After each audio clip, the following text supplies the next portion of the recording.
Welcome, everyone. Welcome to the 2023 Hall of Fame ballot nominee breakdown. All of you will be receiving a screenshot of the ballot for this year's owner vote. I will send those out actually after this is done being broadcast.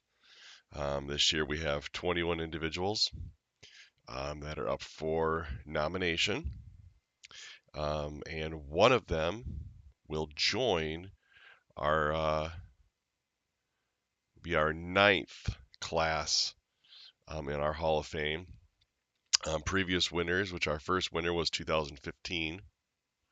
That was Jason Epplett, followed by Tom Nelson.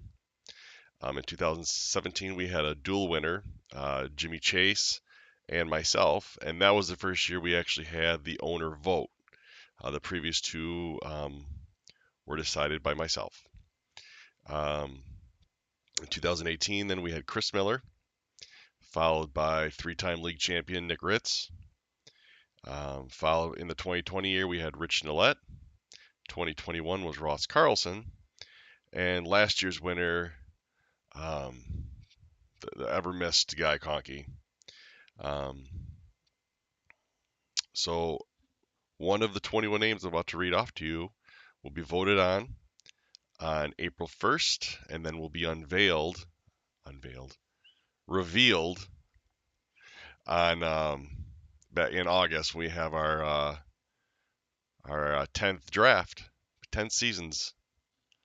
So I'm just going to go right down the list here. There's no specific order. We're going to start with Efren Keenan. He was in the league for 8 seasons. He won one league championship in 2020. He was also the 2016 Best of the Rest winner. He was in the playoff twice and owns one division title. Efren was from the charter season, and unfortunately left us. Decided to step down just 2 years or after the this year, after the 2021 season. So going into 22, we got a new owner for that one. Next up, we have Dennis Byam. He's been in the league now for 5 years, still currently in the league, thankfully. And he has one division title, and he's been in the playoff one time. He took over for Hall of Famer Chris Miller in 2018. Nick Ergang, he's been with us for 8 seasons. He took over for Hall of Famer Jason Epplett. He was the 2017 Best of the Rest winner. He has one division title and one playoff appearance to his name. And also many other opportunities where that playoff appearance could have been a lot higher, I think. He's always put a solid team out. Patrick Lane was a charter member. He was in the league for 6 seasons. He was the 2015 Best of the Rest winner, and he also made one playoff appearance. Anthony Sykes, he's been in the league for now 5 years. Current, reigning, defending 2022 league champion. He has 2 division titles and 3 playoff appearances to his name. He replaced Hall of Famer Tom Nelson in what would that have been? 20. I'm sorry on that one. He took over. Brain fart. When did Tom leave? He's been in the league since 2018. Next up, we have Megan Nillette. She's been in the league for 2 years. Took over for Raymond Bailey. She has won Peyton Hillis Award to her credit, and is still currently in the league, as long, of course, as Anthony Sykes. I didn't mention that, and Nick Ergang. Next up, we have Tony Mize. He has been in the league now for 3 years. He replaced Patrick Lane in the 2020 season. He has one league championship in 2021. He's been to the finals twice. He has 3 playoff appearances and 1 division title. And he's still currently in the league, of course. Christina Baldry, she was the first woman um, in the AFL. She was in our league for 5 seasons. Um, she replaced the name of the next person I'm about to mention, but she had 1 playoff appearance to her name. She was a 2-time Best of the Rest winner. She has 1 division title and is a 1-time Peyton Hillis Award winner. Next up, we have the person that Christina replaced, John Kirk, charter member of the league. He was in the league for 3 years, was the 2014 Best of the Rest winner. So he was the very first Best of the Rest winner we ever had. He has 1 division title, 1 playoff appearance, and was in the finals once. Raymond Bailey, he was in the league for 7 seasons. He has 1 playoff appearance and was a Peyton Hillis Award winner. Next up, we have Brady Bailey. Now, Brady Bailey is in here kind of is a dual role. For 6 seasons, he was Raymond Bailey's general manager, and he came back to the league last season, so he has 1 season as an owner. So combined, he has 7 seasons in our league. He is known to make a lot of trades in our league, so we kind of call him, he's one of our trade makers. We have a few of them, but he is one of them, and he is still currently in our league. Next up, we have Will Baldry. Will Baldry was in the league for 4 seasons. Although there was an appearance the prior year, he was Jordan's draft representative. But Will has 2 division titles to his name, including 2 playoff appearances. Next up, we have Joe Miller, is who Will Baldry took over for. Joe Miller, he left in 2018. He had 4 seasons in our league. 4 playoff appearances, with 2 of them being division titles. Next up, we have Ian Rice. He took over for Will Baldry, so he only has 1 season. So in his first year, he did become a Peyton Hillis Award winner. And he will receive that honored trophy, honored prize, if you will, very coveted, on April 1st. Next up, we have Mark Thompson. Mark has currently 7 seasons to his name. He has 2 playoff appearances, 2 division titles, 1 finals lost, and he is a two-time Peyton Hillis Award winner. He also was briefly Chris Miller, Hall of Famer Chris Miller's general manager. That lasted for a couple of months. If I remember, he made the trade to acquire Andrew Luck. A little inside memory lane there. Next up, we have, and also to his credit, Guy's biggest rival. Got to throw Guy in there.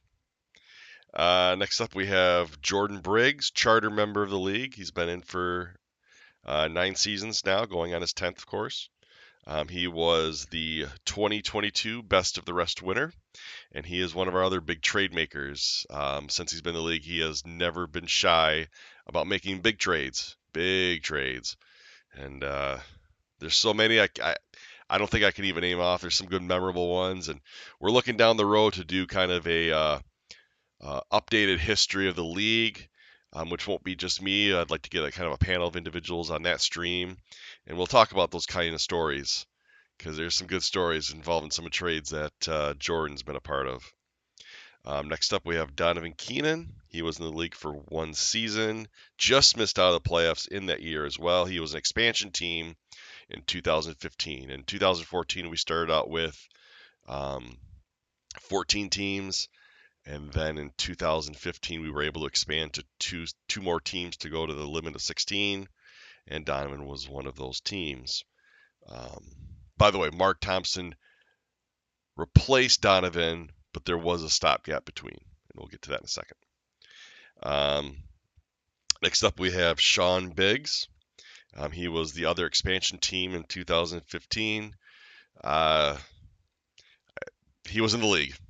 He was in the league for one season. So, and we were very glad he was as well. He was actually Hall of Famer Chris Miller's other brother. Next up, we have Ken Marlett. Ken Marlett actually took over Donovan's team after the 2015 season. Um, he was only a part of our league for a very short time. He wasn't even part of the draft. Somewhere, if I remember, in the summer, he decided he couldn't do it, stepped down, and that's where Mark took over. But he did make one trade. He did make one trade in our league. Um, so next up, we have Kyle Sykes. Kyle Sykes has been in the league for 2 seasons now. He replaced Hall of Famer Ross Carlson in 2021. He has one division title and one playoff appearance to his name. And finally, in the 21 spot, we have last but not least, we have Christopher Miller. He took over for Efren Keenan this past season, so he has just 1 year under his belt, and we think he's got some promising future coming in the years to come in our league. So those are the 21 nominees for the 2023 Hall of Fame ballot.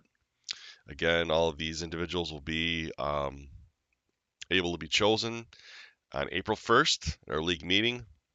For those present, you'll get an actual ballot, and all you gotta do is circle your choice. The one rule, we've always had one rule. The one rule is you cannot vote for yourself. We want to make sure that everyone is unbiased. So we please ask everyone vote for someone else. If you're unable, and I've done this in the past, if you're unable to actually be here for the meeting, we always know there's a few that won't make it, and it's just because of where they are stationed. For example, Jordan in Kentucky, we're not expecting him to come up here for this. I think if he won the league title, he might, but no, we're of course going to stream that live, and anyone who was part of this or is not going to be in the house, you can just message me on April 1st who your choice is, and then your vote will be counted at that time. If you don't message me, I will of course message you. So it can go either way. Thank you for watching. Tomorrow morning, I will be doing the 2023 vote stream where I will break down and see how many things are up for. I'm not going to tell you any of them right now. There'll be 12 categories up for vote, and some of them tie in together, and I will go over that tomorrow. So there is a specific order to how we will be voting,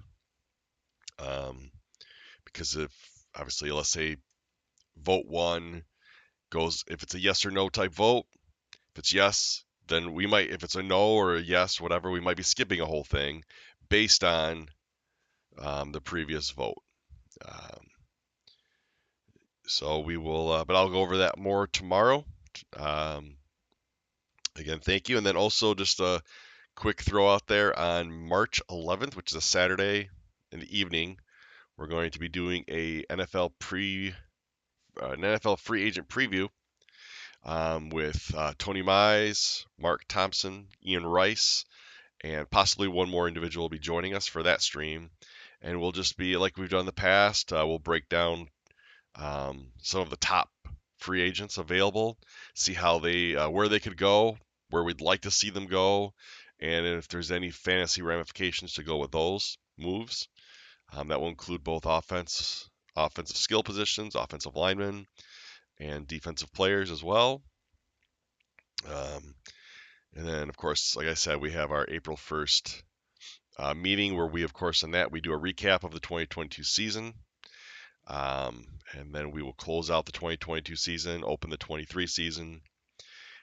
We will go over the 23 schedule who everyone's playing week by week. We will have our vote, our draft lottery. Everyone looks forward to that, of course. And we'll have the Hall of Fame ballot will be passed out. And then finally the trading deadline, or not deadline, the trading will open back up. And we'll hopefully shape our 10th season in a positive way. And, I don't think we've had a bad season, but like I always like to hope for that to make next season the best season we've ever had. I think our league is in a tremendous place. I think most of the people in this league would agree with that, but everything can always be tweaked a little bit to make it better. So that's what we hope to do in this year's meeting. Um, and of course, I'll go over more of that tomorrow as far as the voting stuff goes. So with that, I'm going to sign off and say thank you for watching.